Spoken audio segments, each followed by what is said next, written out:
Hi guys, welcome back to my corner. I'm your host Carrie, and today I am joined with my friend Simba. Eh? So, me and Simba, we work together. Thank you for coming on. No, thank you for having me. Of course, of No, I course. appreciate it. Funny enough, me and Simba just realized that we're neighbors. That is true. So, Yeah. like, yeah, like literally like 3 minutes away, and Yeah. had no idea.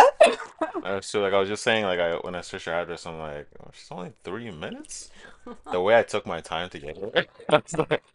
It's funny how that works, right? Yeah. People time. Yeah, 100%. That's fine. Ain't no judgment. Oh yeah, Literally, when you said that. Well, I mean, yeah. all day I was telling him, I was like, okay, this time, Yeah. Yeah. this time. So, Yeah, so like, oh, well, 5 o'clock. Okay, sorry, 6 o'clock. Like I said, I'm going to the gym. I'm going to get my car clean, and then I'm going to do groceries. And then how you message me at 4? I'm still at the gym. I was gonna say, I did none of that other than go to the gym. I'm like, you didn't do nothing. But that's yeah, that's cool. That's cool. Why not talk? That's hilarious. Okay, so Simba, Yeah. you get to be partaking in my first new segment. Okay. All right, and it's called "Say It with Your Chest." All right. All right, Why so should I set up like this? Like, hey, however you need to say all it. right, say less. So with this segment, how it works is one, I will let you just if you have anything you want to get off your chest, anything that's been bothering you, hot take, whether it Oh, don't be open that. Sorry, go on. Yeah, yeah. Yeah. be on social media, Okay. whether it be something that happened at work, Mm, personal life, just something you see that's like an ick, mm, like just get it off your chest, but you can say it with your chest, mm-hmm. okay? And then afterwards, I'm gonna ask you a hot take question and Okay. get your opinion, Okay. and we'll go from there. Okay. Okay. So, floor Yeah. is yours. Do you have anything you want to get off your chest? A lot. Let it Because out. I'm like, wait, what?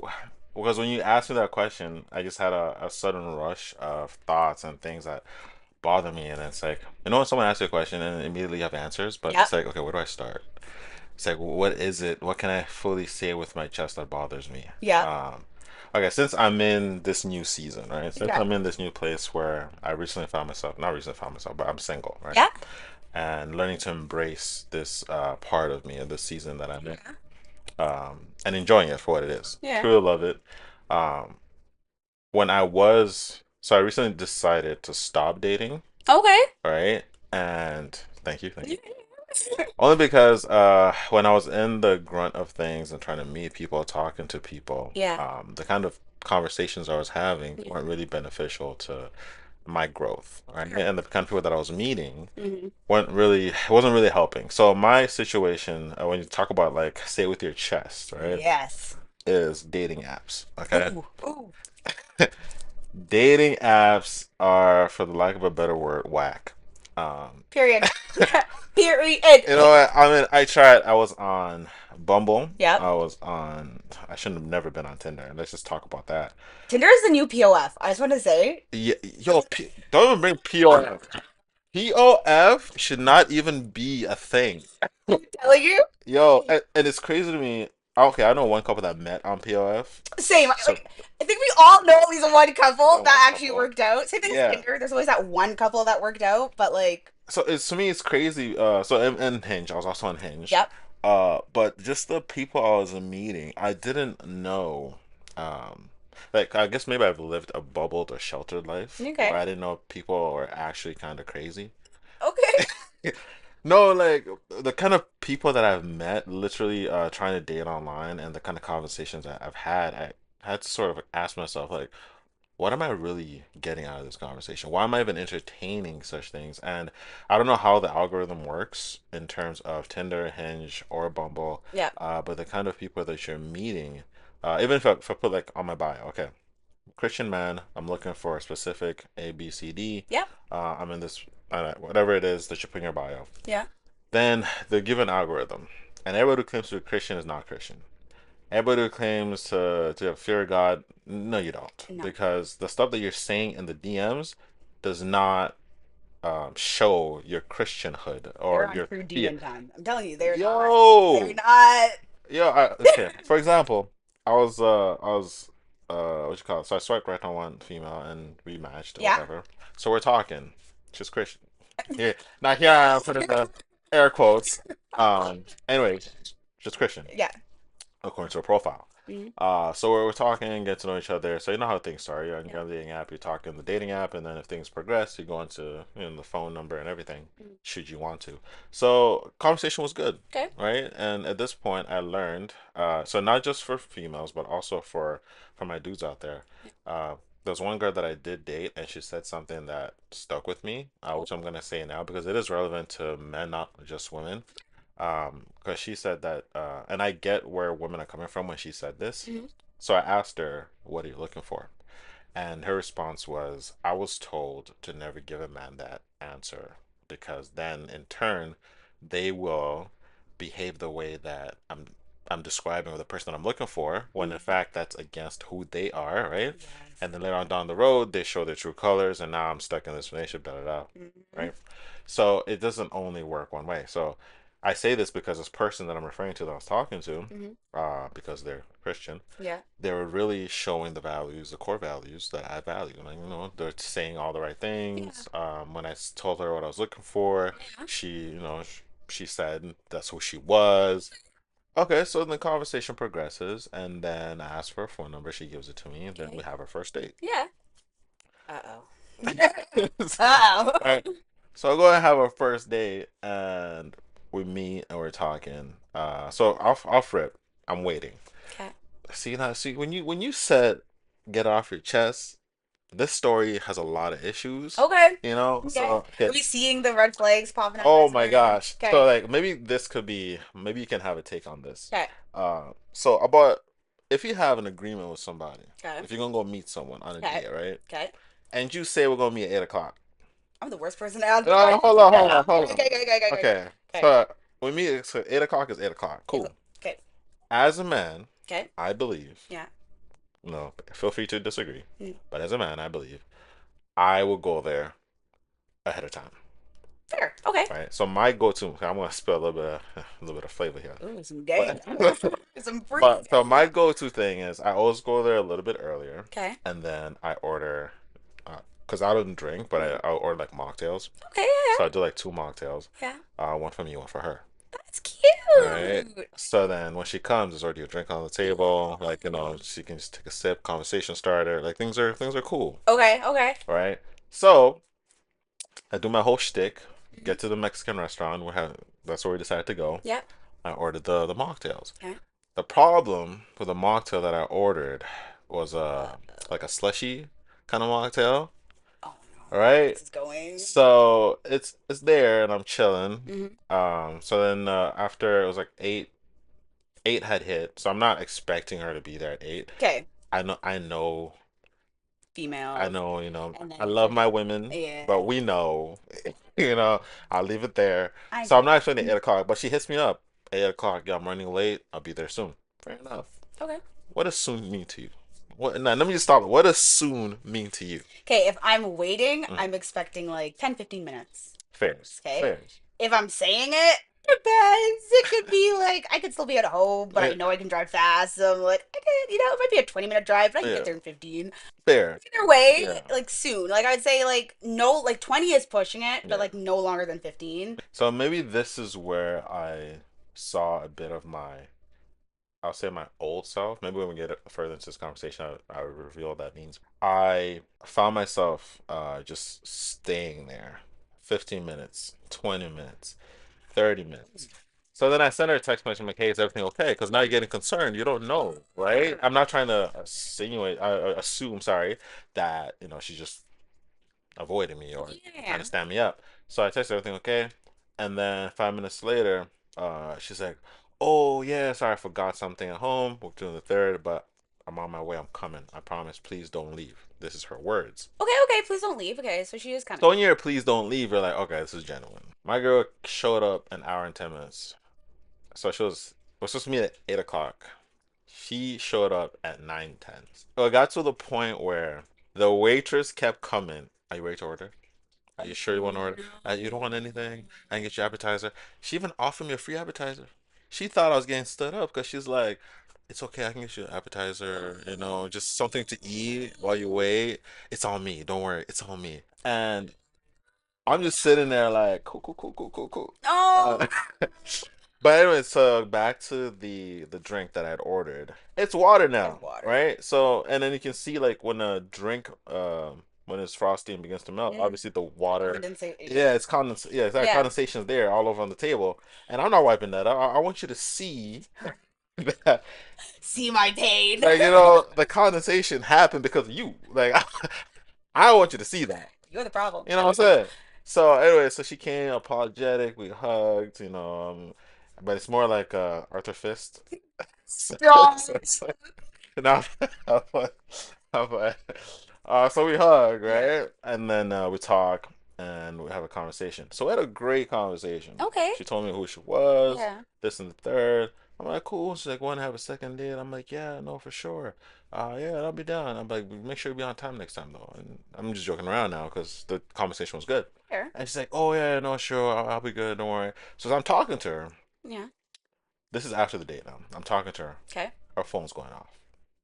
Phone going off. Hmm. Yeah, phone going off. Okay. So I'm thinking, oh, someone's looking for her. Mm. Whatever. And I'm like, oh, well, she want to get that. She's Yeah. like, oh, no, cool. Hang up.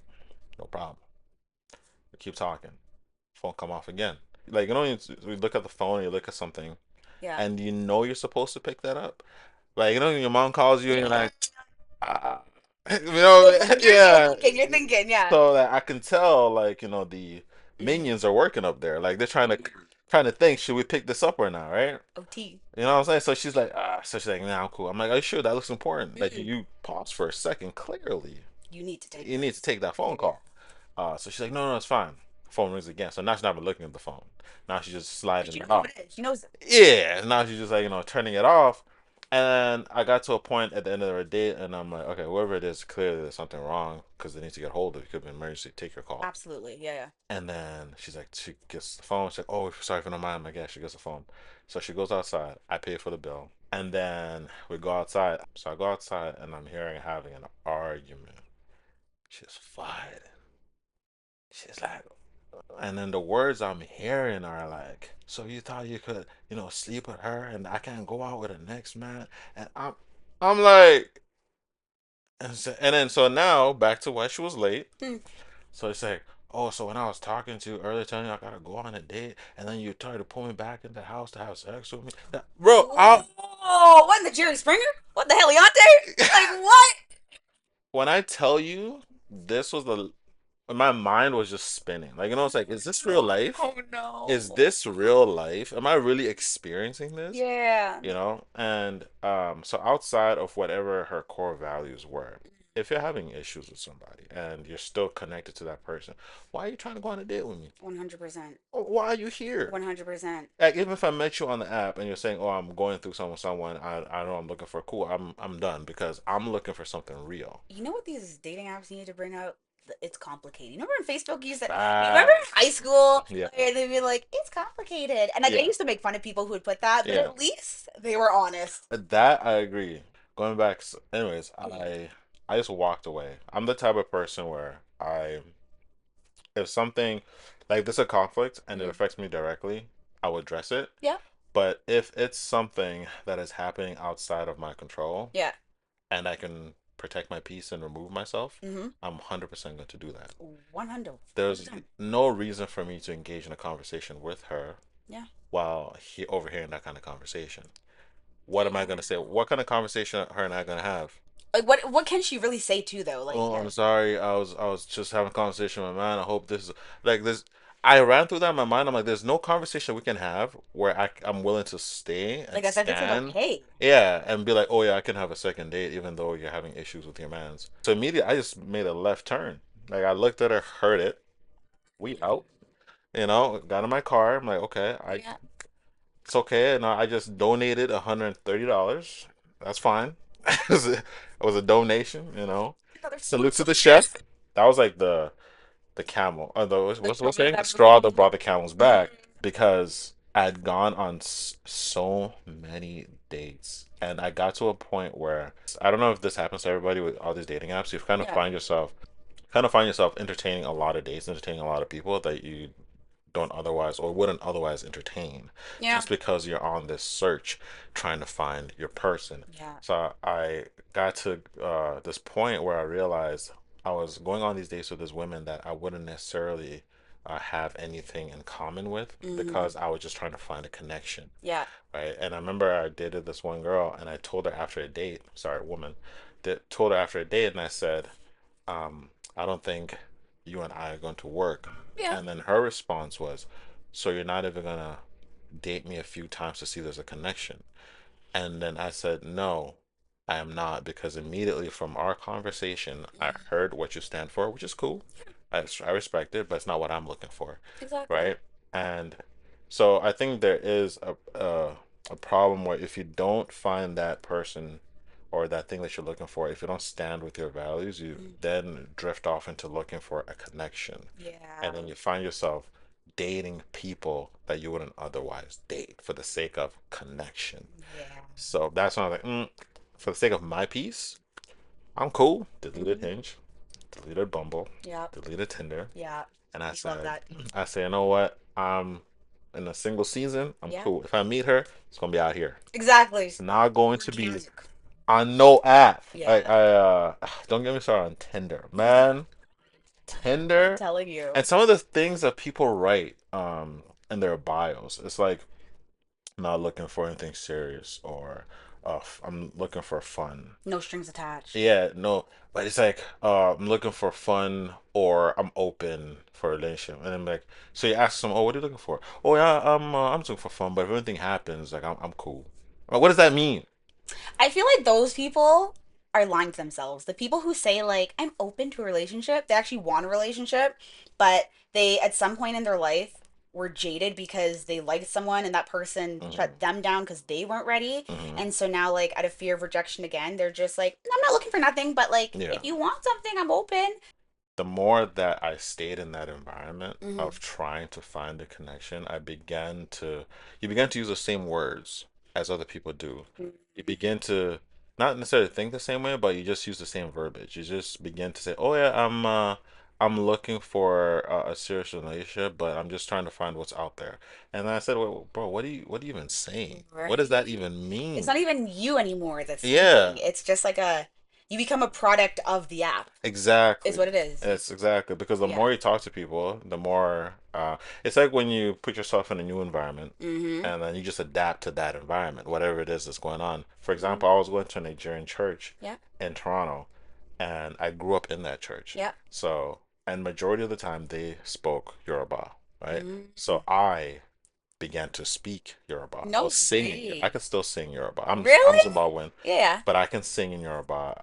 I don't necessarily understand it fully, but if we're having a conversation, like I can pick it up. And Really? then their mannerisms and their culture, Mm-hmm.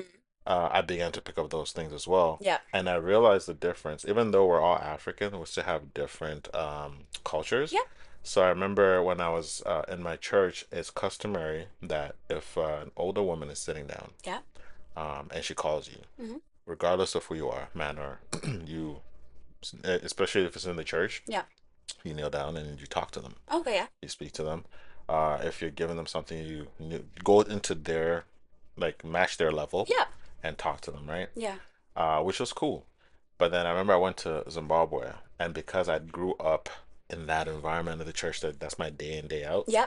I was in Zim, and then one of my grandmother's sister, Mm-hmm. so she's like my grandma, Yeah. she asked me to hand her something. So I Mm-hmm. remember I went and then I knelt down and gave it to Mm-hmm. her. And then one of my boy cousins, he's like, "You're kneeling down for a woman?" And then I was like, "Wait, what?" He's like, "You just give it to her." He's like, "You don't kneel down, but she's older than me." Mm-hmm. And he's like, "Oh no, that's our custom is not that way. Like, you just Yeah. give it to her. It's different." So now I realized that I just became a product of the environment that I was in, which is Absolutely. nothing wrong with that. So back to the dating apps, I realized again I Yeah. became a product of these dating apps and the conversations that people have because some people have been on these apps for a long time. So like now, if I was on this apps for months Mm-hmm. and I find myself talking to people and I find myself using the same language because it almost becomes a game. Yeah. It's like how can I get the most beautiful? Or how can I get the woman that I connect with the most? That Yeah. it's just like what can I say? What can I do? And then there's a list of YouTubers and Yeah. influencers that tell you how to speak to women, how to talk to women on apps and things like that. Yeah. But then you fall into all of that, right? Yeah. Because you're desperately looking for this connection. Yeah. So I decided, no, let me just close myself off these dating apps. Smart. So I got to that point where I realized, you know what? These are all the same. Yep. Although you can find better quality conversations on Hinge See, versus Tinder, because Tinder is just a joke. Let's just put it out there. Anybody on Tinder, you're not serious, telling you, it's a modern day POF. bro. You're not And if you are serious. serious, get off before you turn to like a Tinder zombie. Because honestly, people become exactly what you said, products of their environment. Mm-hmm. When I was single and I was on the dating apps, I had a very unhealthy relationship with love and loving myself and Mm-hmm. like what actual healthy love looked like. So I just thought, okay, well, now that I'm old enough, I'm just gonna go on the dating apps because how else am I gonna find people or meet people? Yeah. I mean, I started POF because that's what was out when I first started Tinder. Tinder actually, I don't think was really a thing, or if it wasn't as popular yet. I went on it and I didn't find anyone from it. And I mean, POF was sketchy then. I can't even imagine what it is Yeah. now. Yeah, so there's that. And then I didn't last long on that because I was like, this is weird. Yeah. This is actually one story that traumatized me. And then I was on Tinder for a bit, and again, when I'm a newbie, I was just like, okay, whatever. And like, thing is, I'm also really scared of being killed in like the serial killer ways. Like, you Facts. hear these stories, you Mm-hmm. see these things, so it's like I was always scared to go on dates and like I'm always like trying to vet people out and like I'm not gonna lie, there's been a couple times where I had my best friends like not come in the restaurant with me, but I'd be like they drive me and they're like, "Okay, I'll wait in the car until you're done," and they'd like sit and stake out just to make sure I was okay. Point being is I found I started talking to like these people like when I Mm-hmm. first signed up I was like, hey, well, I know I want to meet someone and I want whatever,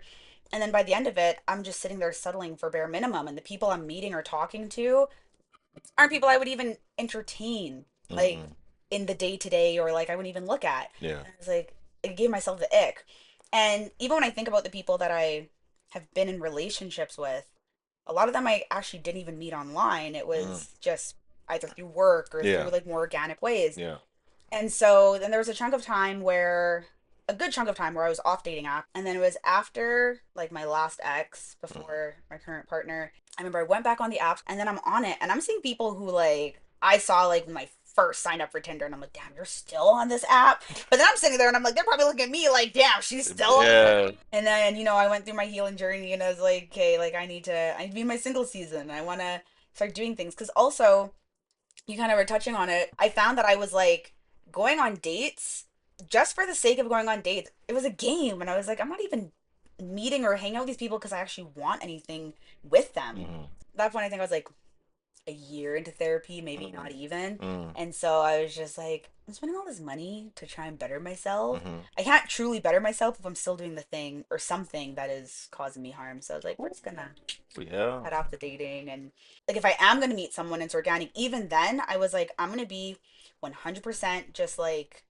forward with them, be like, okay, Mm. this is what I want, this is Yeah. what I'm looking for, these are my standards, these Yeah. are my boundaries, and I'm not willing to settle. If you're not into it, that's fine, but don't waste my time. Mm-hmm. And then when I met Mikna, Mm-hmm. I was like, listen, I'm gonna give it to you straight. I ain't gonna waste your time. I don't Mm. want kids. I want marriage. I want to build a family. You gotta like. I want a man that has a like. Anyways, I'm going through my list, Yeah. and he's kind of just like, oh, okay. But at no point was he like scared off, and he's like, well, yeah, like I want those things too. And I kind of was like, Wait. wait, what? Yeah. Because I was so used to like almost rejection. You know Yeah. what I But it's mean? amazing with your story is that sometimes the person or somebody who you're gonna connect with the most finds you in a moment where you're almost like done. That's when I booked my single trip where I was like, I'm gonna solo travel. And then as I had the trip booked, I'm like, I'm just gonna go travel. I'm gonna do my thing. Yeah. And then we start dating. And then I'm Yeah. like, I remember I told my therapist, I was like, I mean, I really like this guy and I really want to go far and I finally think I found my person. Mm. But I'm about to go leave on a solo trip and like, is he gonna be okay with that? And blah blah blah. And she's like, well, like he'll understand. And obviously he did. I went on my trip and it was Mm-hmm. great. But again, I was in my era of like, me, me, me. I'm gonna do what I want. This is all for me. I like what you said. You mentioned location because I remember I had my one of my best friends. Mm-hmm. Whenever she was dating at the time, I was with my ex, so Mm-hmm. I wasn't dating.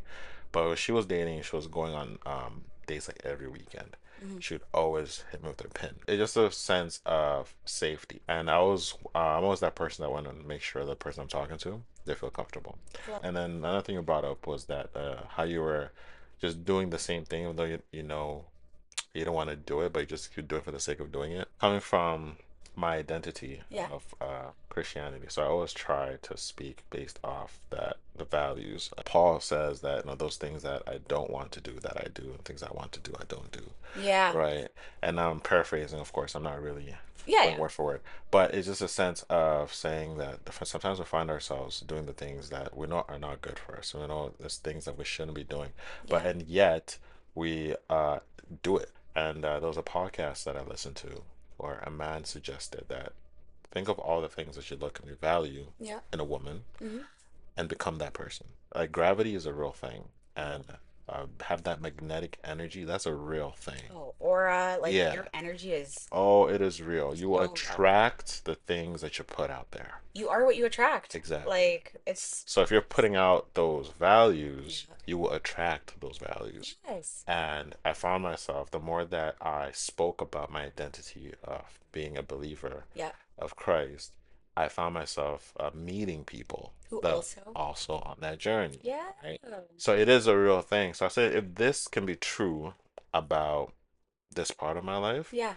it can also be true about this other part of me trying to find my person, Yeah. one person I'm trying to be with. So let me get off these apps. So for anybody that cares, I'm single. Here. Okay.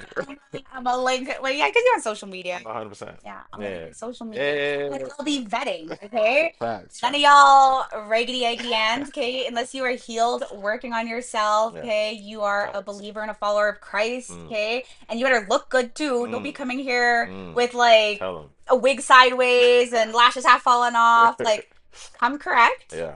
and then I'll pass you along the Oh, way, yeah, okay? yeah, 100%, 100%. We're gonna wrap this segment up, Okay. and we're gonna dive into the next one. All right. Okay, so we are now going to jump into segment number two, All right. into the body yaddy. The body eye. Into the Okay. body yaddy. All right. Okay, Yeah. you tell who created the titles.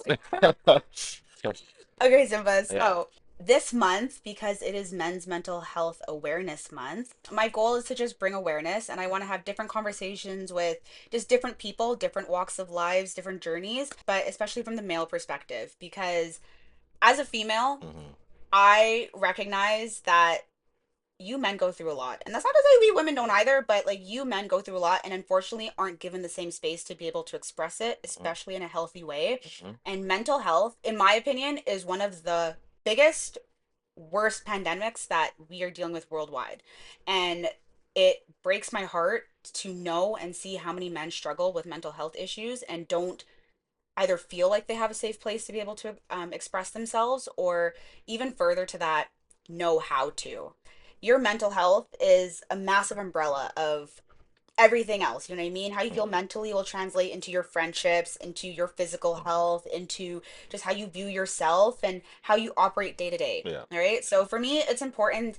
Health, being healthy is important no matter who you are, Yeah. no matter what you call yourself, what you identify as. But again, because it's Men's Mental Health Awareness Month, I really want to just like pay homage to the men, because at the end of the day, like it takes two to create a human. Yeah. We need not only just good mothers, but good fathers. We Yeah. need good role models, good uncles, good brothers, good cousins, good grandfathers. Like we need good role models in this world, Yeah. and we need to see healthy examples. All right, so my first question for you: Hmm. what is your definition of what it takes to be a man, and how has it evolved over time? Very great question. So I'll speak personally. Okay. Being a man is weird. Technically, I feel we're not allowed in certain areas. We're not given the space, like you rightfully said, to be fully expressive of our emotions, or Mhm. else you're seen, quote unquote, as a punk or as a bitch. There's less than, which is Exactly, stupid. which is it's not cool. Yeah. But anyways, what I view to be a man is that you're a man is one that you're a provider, you're a protector. Because one thing that I say about myself is that if I'm with someone, her and I can both be panicking, Yeah. right? If she's panicking, I personally need to make sure that I remain calm. Hmm. regardless of the situation. The house will be burning down. We're Yeah. losing everything. Yeah. I need to remain calm. That balance. Yeah. I need to make sure that I'm the pillar for her. So men are viewed as the knight. What women would rather see a man Mm-hmm. depicted as a knight on a horse. They'd Mm-hmm. rather see you die on that horse Mm-hmm. than get off and be with them in the corners hiding. They'd rather see you fighting on that horse and Like die on that, sacrifice yourself. sacrifice yourself on that horse.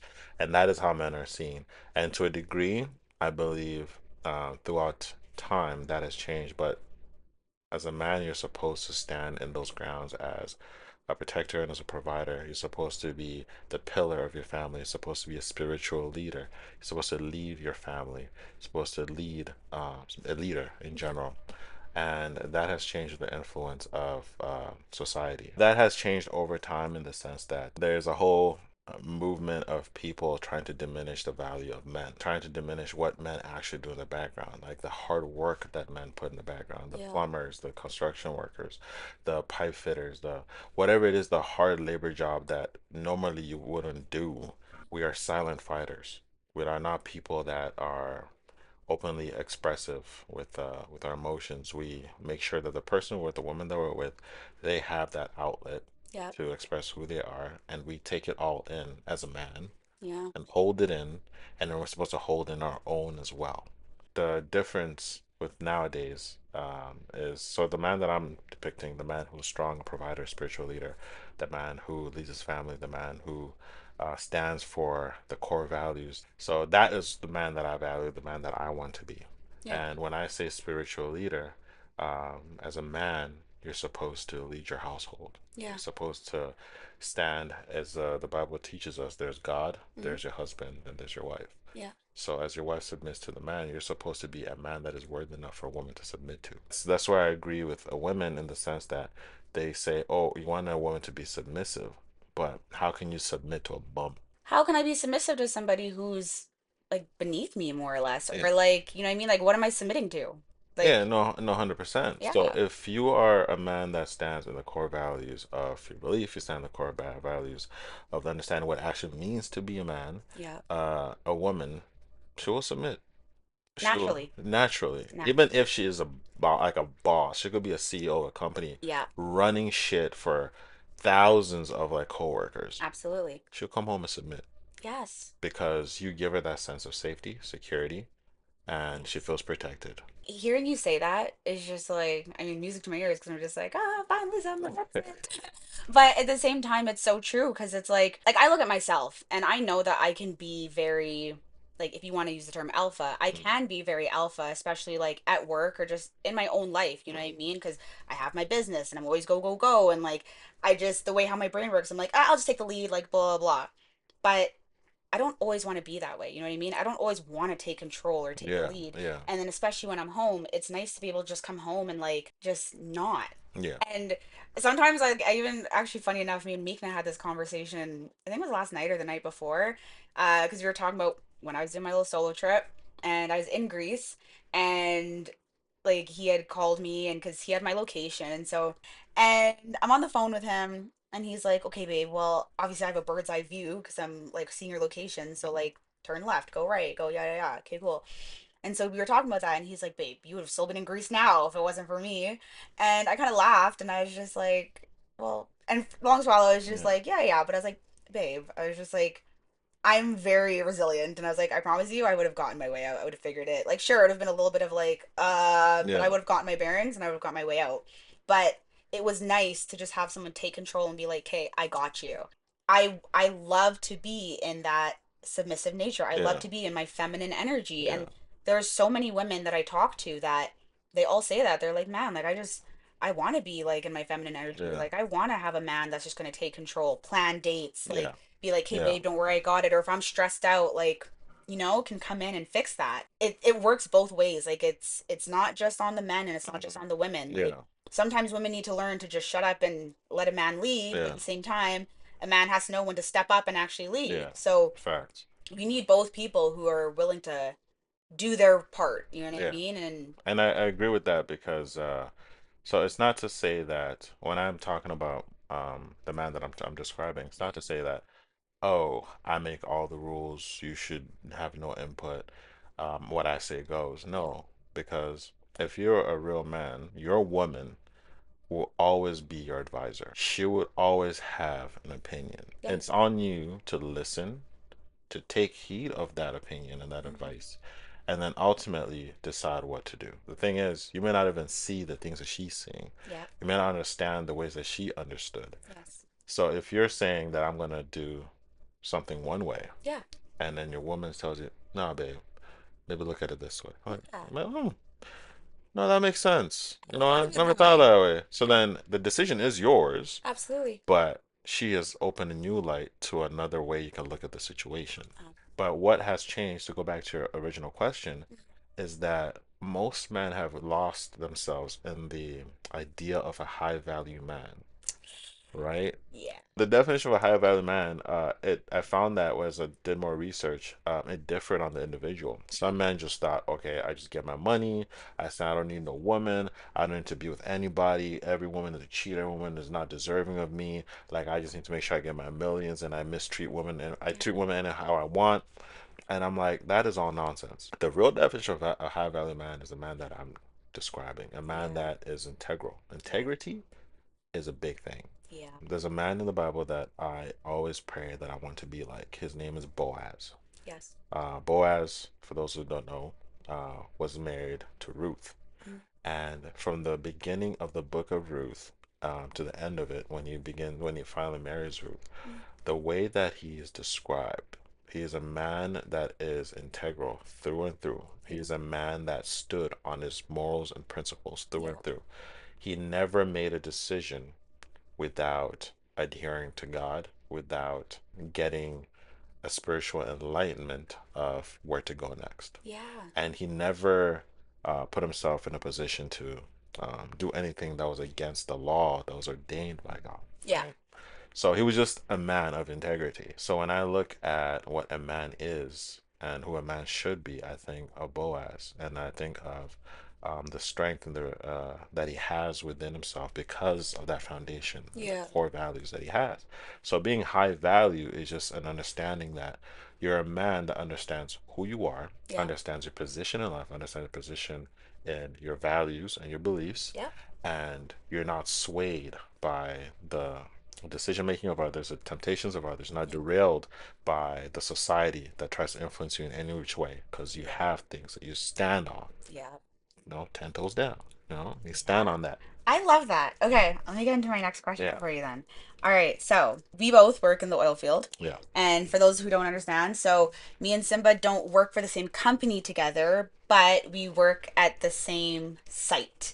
The place that we work is, I think it's fair to say, like male dominated. But when you get in a male dominated workplace, sometimes toxic habits start to form. So, how has toxic masculinity shown up in your life or the lives of men around you? And I know you kind of touched on it a little bit with like the high value I'm doing the quotations too, Yeah, but like the high value man and yeah, I know exactly what you're talking about because yeah. like the Red Pill podcast and it was kind of this wave that got super popular within the last like I don't know 2 3 years of essentially like a couple guys and they have a bunch of girls on and they kind of demoralize them more or less and Mm, you know what I mean? yeah, And unfortunately, people took one concept that yeah, was trying to start as something good and yeah. to build men up and, like of a community and unfortunately kind of took a toxic turn and so now 100%. it's just like let's all just hate women and again it's the world we live in things get skewed how for you how has toxic masculinity show up and then I'll kind of share for myself how I've seen it.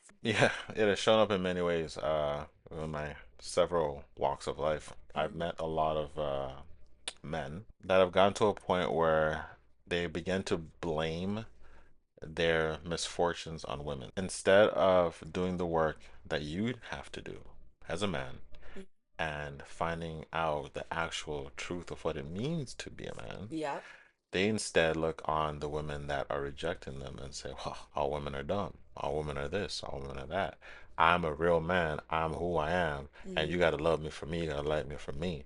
And to a point where that mentality, it grows in their minds and they think they're so masculine to the point where they begin to mistreat women. And the one thing that I hate is how men often judge somebody just by their physical presence.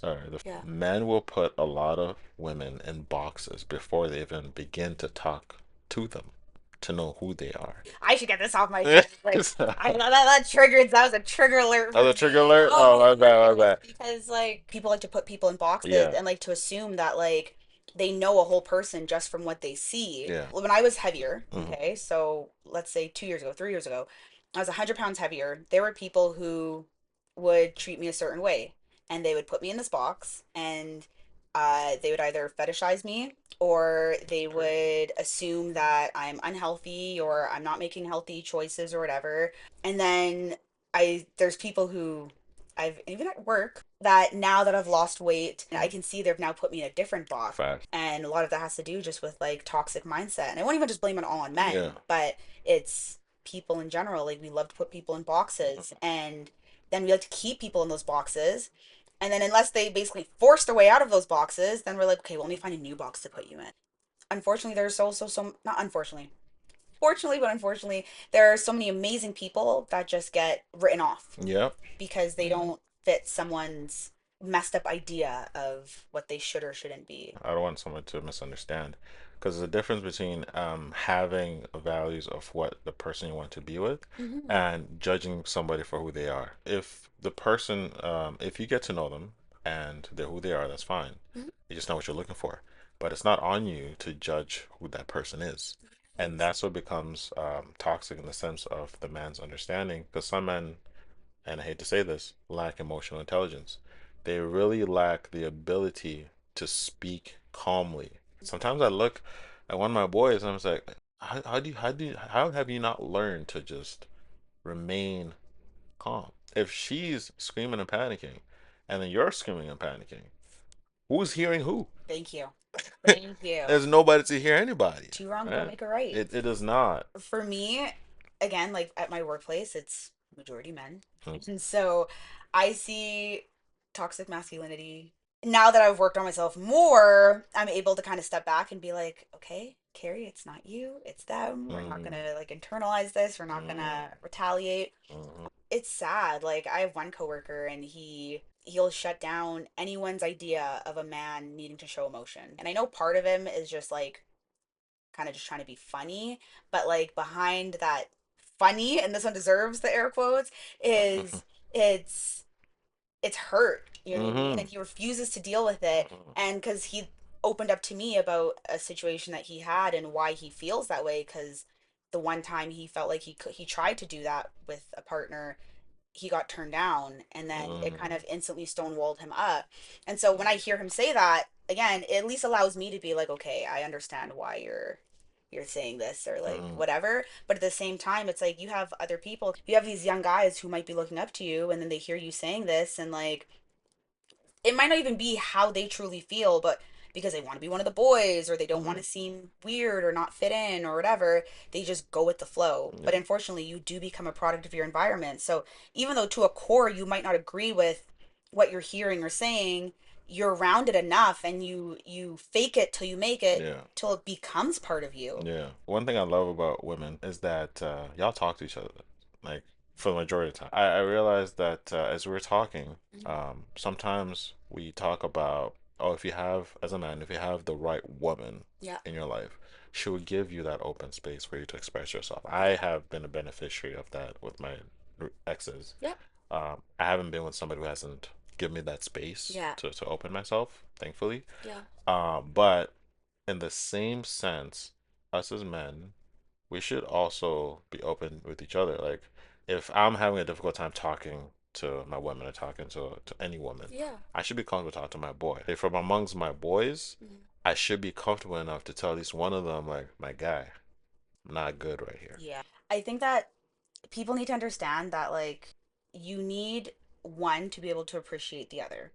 And so when I say that is, for example, I'm feminine. I like to be feminine. I like to be in my feminine energy, Do it. but I still need a little bit of that masculine energy because that's what gives me my drive. That's what gives me that ability to work hard. That's what gives me the ability to stand up for myself and like be assertive and be aggressive in a healthy way when I need to. Hmm. And those are traditionally masculine traits. Hmm. And it's the same thing vice versa. Like, and unfortunately so many men aren't given that ability. It's like you guys still need to be able to show emotion. You Yeah. still need to be able to speak calmly and to be able to have disagreements or be able to like express how you're feeling or your Hmm. dislikes or your Hmm. frustrations and do so in a way that still protects though your manhood. I'll be honest, like I like my men masculine, and so no, do I want my do personally me as Carrie want to have my man or my partner uh like in his feminine energy and again almost being more submissive and like not allowing me Hmm. to, you know what I mean? Yeah, It has true. nothing to do with crying. It Yeah. has nothing to do with having emotions or showing it. It doesn't, because so Yeah. many men are scared of crying and I don't know why. For me, for my partner, like seeing him be vulnerable with me, seeing him feel safe to be able to share that The with safety me, there. Yeah. I see him more as a man Yeah. because it's like you are brave enough to stand in your emotions and to feel what you need to feel and not only feel that but share it with me, Hmm. your partner, your other half. Unfortunately, there are women out there that'll sit there and shame men, and to those women, shame on you. Stop doing that because you are creating a toxic generation. There is Hmm. nothing wrong with men crying. There is nothing wrong with men showing Hmm. emotions. You need both. Both people, men and women, need both in their lives to be able to have that healthy balance. Both men and women have both hormones in their body. Hmm. Men have female hormones in Hmm. their body. Hmm. Women have male hormones in their body. When you have an imbalance is then when you start seeing issues. And when the scale is off till, that's when you kind of got to look in and be like, hey, like what's going on? You know what I mean? That's when you got to start doing some work. Look at a child, okay, Yeah. boy or girl. Yeah. If a boy falls down, scrapes his knee, or a girl falls down, scrapes his knee, what do? They cry Hmm. because it hurts. Yeah. And that's okay. Hmm. And nobody shames them. So why is it now that when we're adult, if something hurts, it's okay to cry? Like I had a guy at my work tell me that like when his parent passed away, he refused to cry because he had just been so conditioned to like not allow himself to feel Yeah. that he wouldn't even allow himself to physically let that tear fall. Humans cry when they are hurt Yeah. because that is a normal thing. Yeah. So let's just address that and stop that narrative right there. Man, I need that stigma to break. I need that, like, that is the toxic masculine trait Yeah. that I want to end. That's how people want men to be, or that's how women want men to be, and then some men feed into that, Yeah. and they begin to believe that's how a man is supposed to be, and then now you bottle everything down, and then now you begin to release this aggression at different sources at random times because you haven't had the ability to deal with his emotions, or you haven't been given an outlet to express those emotions. Some men just need to, and women need to stop forcing men to be robots, Yeah. and men just need to be honest with themselves and say, okay, I need an outlet. I need to let this out. I need to talk to somebody. Yes. Because once you begin to do that, that toxic masculine energy begins to diminish because Thank you. there's no aggression that is bottled up because you've let it out. I'm telling You you, know? like, I'll talk to the guys at work, and again, it's majority guys, so like, I'll have some of you guys like talk to me, and then I realize like you're not talking to each other like that, but y'all have been best friends for 18 years. Why can't you have that conversation? Because like you have friend A and friend B. I Hmm. talk to friend A about something, they open up to me. I'm like, damn, okay. I talk to friend B about something, damn, okay. Friend A and B refuse to talk to each other, and I'm like, y'all sat here and told me the same damn thing, and y'all opened up to me and y'all have been Yeah. friends for way longer. Like I just met you because I've Yeah. only, you know what I mean? So it's like, why can't you guys talk to each other? And Because they it's fed into that energy, right? absolutely, and it's That's what it is. And now they believe that about themselves. And I've all these men believe that about themselves. Me and my boy, me believing that a man shouldn't cry or show emotion, and him believing the same thing. yeah, I can't go to him and be like, "Yo, my guy, I'm feeling this," because I'm like, I need to cry, "Yeah," I'm like, "What? What? You're a man. Stop." Because right? now we're sharing this belief that was pushed on us to who we're supposed to be. Absolutely, But yeah, it's good. Like, be strong, yes, yeah. but at the same time, like, be masculine, be strong, be assertive, be the guy. But at the same time, don't be afraid to express a little emotion. I think true strength is putting that stigma aside and putting those like the nonsense and noise aside and being like, you know what? This is me. This is who I am. Hmm. Take me as I am. Take it or leave it. and accept me for it. You know what I mean? And it's just like that is true strength. And Yeah. again, that to me is way more I, masculine than I like believe that. someone who just follows what the rest of the people are doing. Like, ooh, you're a sheep. Ooh, you're so attractive. Like, no, the hell, like, be a leader. Like, They're sheep. really Yeah, though, yeah, like, yeah. there's so many sheeple walking around, and men Yeah. and women. Sheeple. That's a Sheeple. word. That is a word. Sheeple. Word of the day. Okay. Sheeple. All right. You know, you can think for yourself. And I said it in one of my previous episodes. We are the own our own main character in our own movie. Facts. Okay? But too many people are sitting there letting other people play that main character role in their own Mm-hmm. storyline. You are the own main character, so think for yourself and do what works for you. And you know Yeah. what? What works for you might not work for Tom or Harry or whoever, but Yeah. that's fine because that's their life, that's their story, that's their situation, Yeah. and you are you. Facts. So, 100%. yeah, I know. I think people need to just lay off the stigma and all of that and Yeah. just 100%. Let men be men. yeah, That's like be what. human. Let be Like human. Yeah. Let men be human. That's yeah. there. That's the Yeah, word. let Yeah. men be human. Yeah. Okay, Simba, we are now going to get into the ties and the tangles. Ties and the tangles. Okay. Yes. Okay, so ties and tangles. This segment Talk about this. we talk about relationships, but it's Okay. not just about intimate relationships. Okay. It's familial relationships, it's friendships, it's coworkers, it's anything. You know what I Okay. mean? Okay. So, question number one, how comfortable are you with being vulnerable in your relationships? Mm-hmm. And that's again romantic, platonic, familial. Like, how comfortable are you with being vulnerable and showing, coming as you are and being emotional? For me, depends with the individual. Okay. Regardless if okay, I'll speak of friendship first. If it's a friend, it Mm-hmm. would have to be somebody that I have built a deep connection with, Okay. because they're friends and then they're acquaintances, Mm-hmm. right? And they're actual best friends and then they're close friends, Absolutely. right? But speaking of my two best friends, Mm-hmm. I have a best friend that is a female Yeah. and another best friend that is a male. The male is like a brother to me. So it Okay. goes past even just the bond of a regular friendship. Mm-hmm. We grew up together. So I have a deep connection with him. So I'm very comfortable being vulnerable with him and telling him everything. My female best friend is like my advisor. She always gives the best advice. Yeah. So regardless of what I'm going through, Yeah. whether I'm going through a relationship or if just mentally drained, or if Yeah. I'm going through a depression phase, I can call her, and she just has a way of lending me an ear so that I can let things out. If I just want to rant, Yeah. like she just lent me an ear, and she's like a sister to me. So I'm very comfortable sharing with those two people. Now, when it comes to my personal relation, like having a partner, Yep. I'm very comfortable up until I get an understanding of who the person is. Okay. Right? Mm-hmm. I'm not just gonna right off the rip just, oh, I'm going through this. Yeah.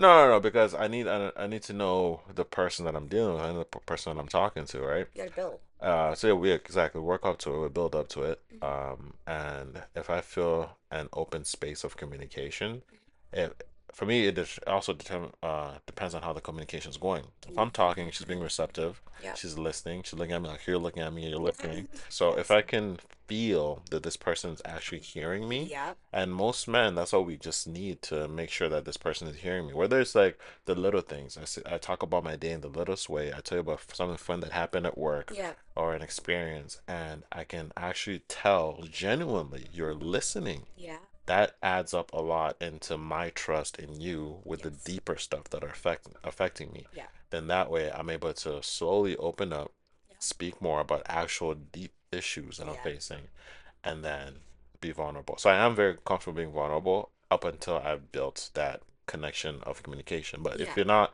receptive, then I know how can you handle the big stuff if you can't even listen to the little stuff? Stop. Why did you literally like take the word? I've said that before. Yeah. And no, like 100% to what you were saying in terms of like, A, you need someone to not only just hear you, but understand what you're saying. Mhm. Like with what you were saying with that, where it's just like, if I can't trust you with the little things, why would I ever even think to trust you with the big things? Exactly. It's exactly that. Yeah. It's why would I open up and pour my soul, bare my heart to you if even little tiny trivial thing, you refuse to take that seriously. No, no, no, 100%. And yeah, to that point, I agree with you with everything that you said. So I always try to make sure that the person I'm talking to in a relationship, they're receptive. Because Hmm.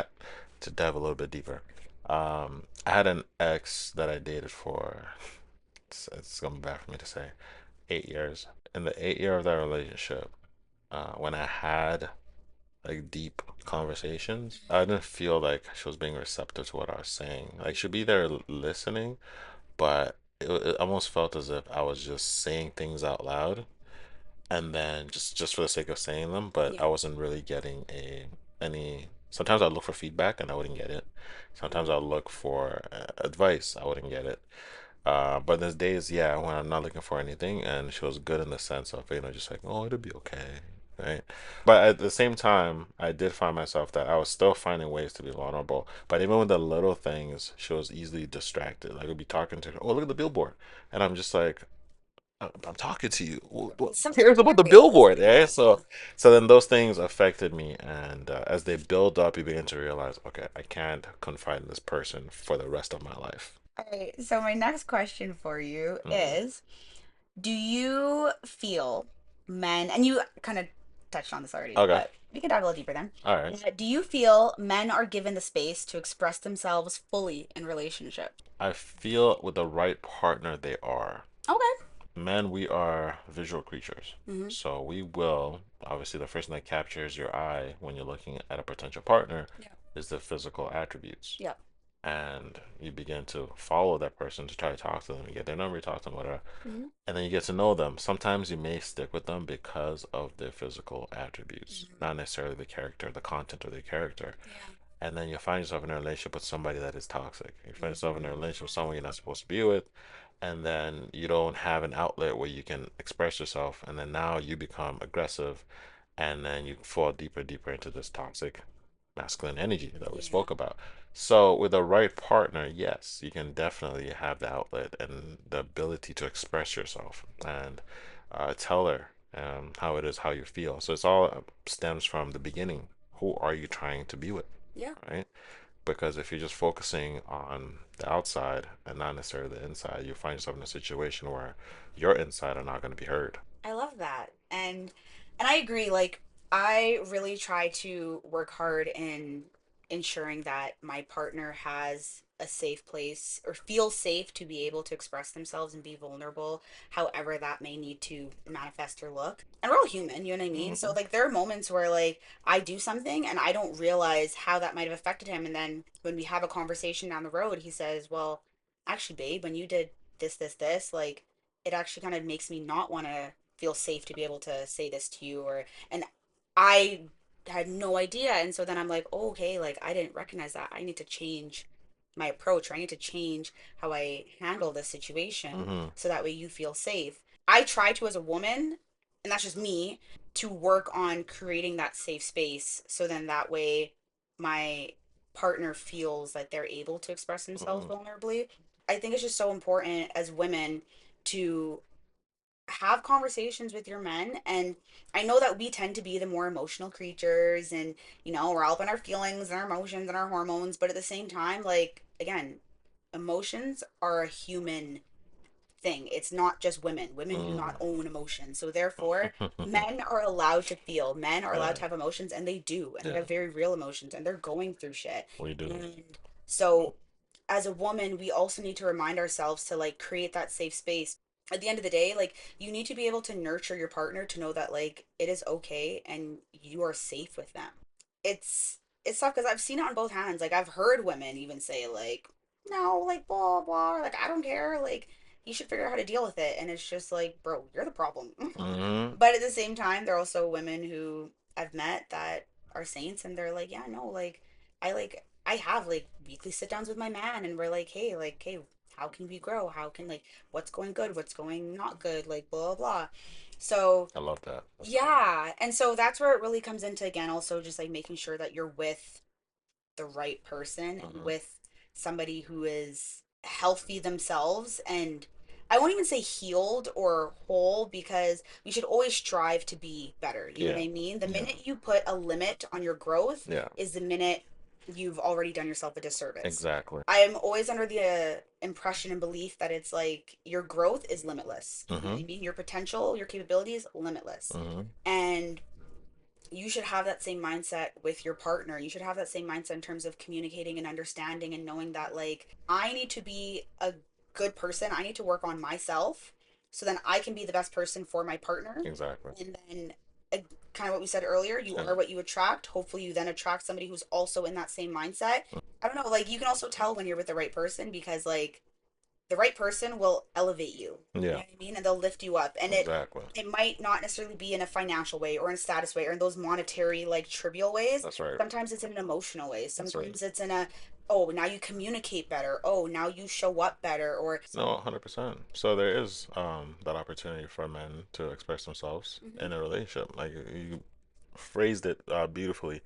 And unfortunately, there is a number of women that stand on the opposite of that, that push men towards a place of, you know, suppressing their mhm, emotions, push them in a place where they can't express themselves, and that's an unfortunate position to be in, yeah, right? But like you rightfully said, if you again are in a place of healing or a place of growing, whatever it is that you're at, it's a matter of matching that energy with somebody that's also in a healing phase or in a process of getting better and progressing yeah, and continue to look forward so that like I said before, as I began to have a list of the person I'm looking for and understanding what I value as a man and attracting that kind of behavior, attracting that kind of, not behavior, but the character, mhm, the same qualities in a person, you find that you will find your person or the person that will help you have that openness to yeah, express. And it works both ways. She can express, and I love absolutely. the friend that this, I don't know if it's your friend, but the woman that you spoke of Mhm. that has weekly meetings with her man. I'm like, Yeah. yo, where is she at? Does she have a twin? No, I got a twin. I got a sister. Like, I don't know. So for me, that's beautiful to be able to have that openness and talk to your Mhm. partner, and because it's a team effort, right? So Yeah, to go back to your question, men absolutely have the opportunity, but just a matter of who the right person is to yeah, express yourself to, right? absolutely. So we're now going to get into the balance break. Okay. Okay. So every time I tell you the titles, you're like, okay. Yeah. I'm just trying to understand. Okay, sure. Yeah. Yeah, yeah. Yeah.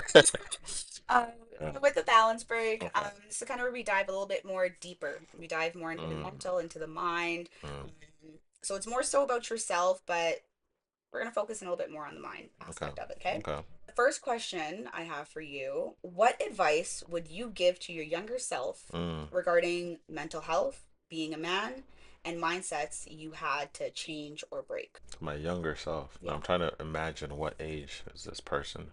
I guess from what I've learned, because I'm now 32, Mhm.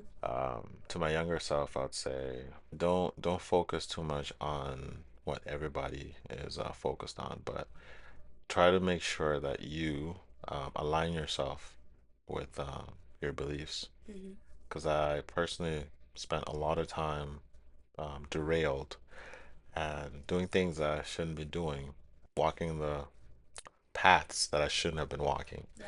That's one advice I would give myself to in terms of growing Yeah. as a man, because I feel like I would have been mentally Mhm. stronger at an earlier age.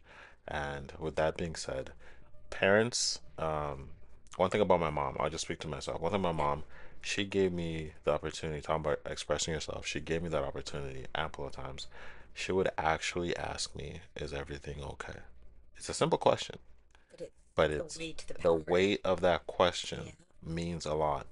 And I didn't fathom the weight of that question at an earlier age. Mhm. When a partner or a friend asks me that question and they're sincerely looking into my eyes and asking me, is everything okay? Yeah. They see something within me that is not okay Yeah. because they know me. Mhm. They've had an understanding of who I am. So, understanding the younger version of myself, there are parts where I was not okay. Yeah. And hearing my mom ask me, are you okay? I, I would advise myself to be open and express and tell her what you're feeling. Yeah. So that goes back to the beginning of align yourself with your values and be comfortable enough to receive help when it comes Yes. and take hold of opportunities as they come. Yeah. Yeah. So I'd advise myself, don't waste time of all the opportunities that you get and focus on the day to day. Be consistent. Yeah. Consistency is actually the key. And Yeah. realizing that until this biggest advice I give myself, keep your head down, be consistent in your values, be consistent in your belief, be consistent in your goals, be consistent in your journey. And until you win, realize that effort goes unnoticed and Yeah. it's fine. Yes. And it's fine. Yep. And that was my issue. I thought that I needed to be acknowledged for every milestone. Yep. I learned to pray, acknowledge me. Yep. I did a sermon, acknowledge me. I graduated, acknowledge me. Yep. I accomplished this, acknowledge me. No, no, no. Keep growing, Yep. be consistent, Yep. and let people see you for you. Yep. Don't try to show people who you are. Yep. Let them see you. Your Yep. actions will speak. Yes. So that is examples and things that I'll tell myself. I love that. And I mean, obviously, I have things that I could tell little Carrie, but in the sense of again for men's mental health, if I look into because I have brothers, I have older brothers and I have younger brothers, Hmm. um, and I saw things that they had to go through, and whether they expressed it to me or not, I see the struggles they went through, and if there's anything I could tell any younger men, I think it's like you nailed it perfectly. You know what I mean? Keep your head down and just like don't worry about what everyone else is doing. Your 20s, you're you're a baby in the grand scheme of life still. You know what I mean? Like you still have so much life to live and so many lessons to learn. So enjoy it. You know what I mean? And appreciate it because before you know it, it'll be gone. Hmm. And so take that time, like you said, keep your head down, just focus, do what you know is right, and and worry about you. I think that is something that I would love to say to any of the younger generation, especially of men that are growing up. Be honest. If you're not okay, it is okay to not be okay. Hmm. I was like, do you know how many people walk around on a day-to-day basis and are not okay? I think the minute we realize that it is okay to not be okay, it is okay to not have everything figured out in the moment. Once we give ourselves that grace, then it opens the door for us to start brainstorming and start finding solutions to those problems and starting to heal and grow. So I would say for me, those are the things I would tell the younger men in the younger generation. Okay. Um, my next question for you. Yeah. Okay. Is there anything else that you can think of that you think would help men start healing from generational trauma and emotional neglect? I'll start from a personal standpoint. Like my father passed when I was like 7.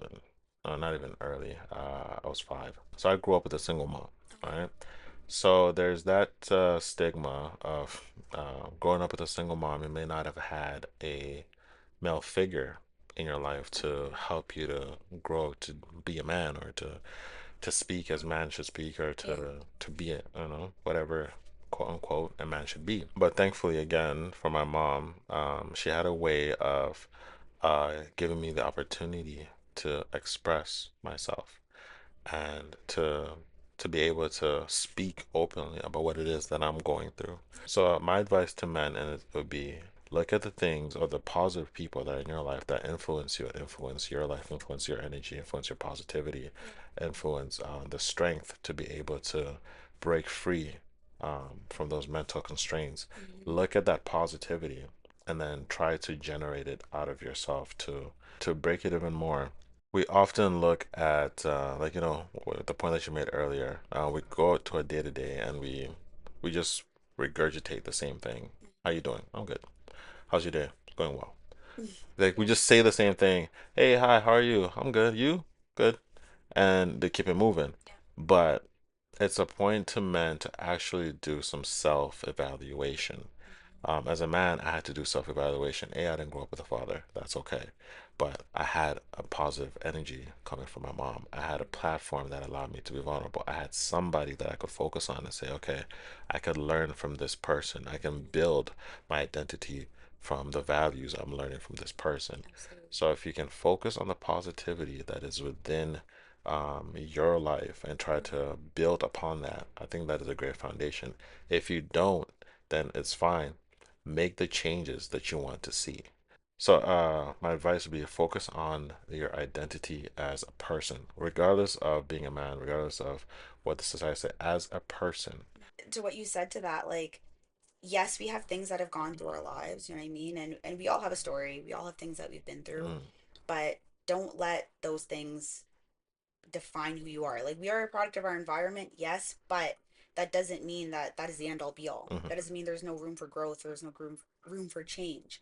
And I really appreciate you opening up about like your past and like hmm your upbringing. Yeah.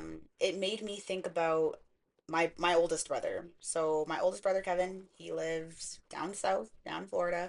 And he is a phenomenal father. And his mother passed away because we all have the same dad, different moms, so he's my half brother. But his birth mom, she passed away, I would say pretty much from birth. Like he was Mm, very, very young a baby. So he doesn't actually have any like true memories of her. yeah. And then my father, hot topic. Not a lot of me and my siblings have a great relationship with him. Okay. And he wasn't always the most present. All Um, right. and so my brother, for a good chunk of time, was raised by my grandmother, or by my grandparents. But even my grandfather, he passed away, I would say fairly young. And so then, boom, right there, my older brother lost another Mm, male figurehead. So that was two that he's now missing from his life that could kind of, lead that example. And my grandmother, God rest her soul, was an amazing woman and she did the best that she could. And that's all our parents really can do. And my mother as well, like she stepped in as much as she could to also be kind of that caregiver for my mm, oldest brother, and they still have a very close relationship, okay. Yeah. which is beautiful. But I look at everything my brother went through, and not really having one a healthy role model, and then a role model that he did have also being taken away from him. Yeah.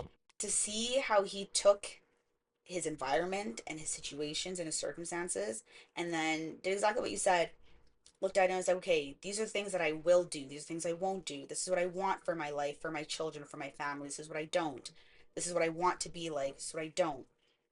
And he did that. You know Yeah. what I mean? And I see how his kids, he has two daughters and one son.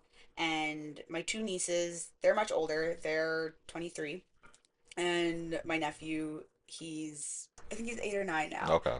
But either way, Yeah. so there's a decent age gap. Okay. But to see the love that each one of them have for my brother, the way how if they have an issue, they feel safe being able to talk to him, the Mm, way how he handles them, and the way how he parents and grows them, and to see how like there's love there. You know what I mean? And oh again, wow. instead of taking his hurt that he Yeah. experienced and re-inflicting that and continuing that generational trauma, Yeah. he was like, okay, this ends with me. This Exactly. ends here. Exactly. And this is where I want to make a change. We need to stop blaming others and start taking accountability for ourselves.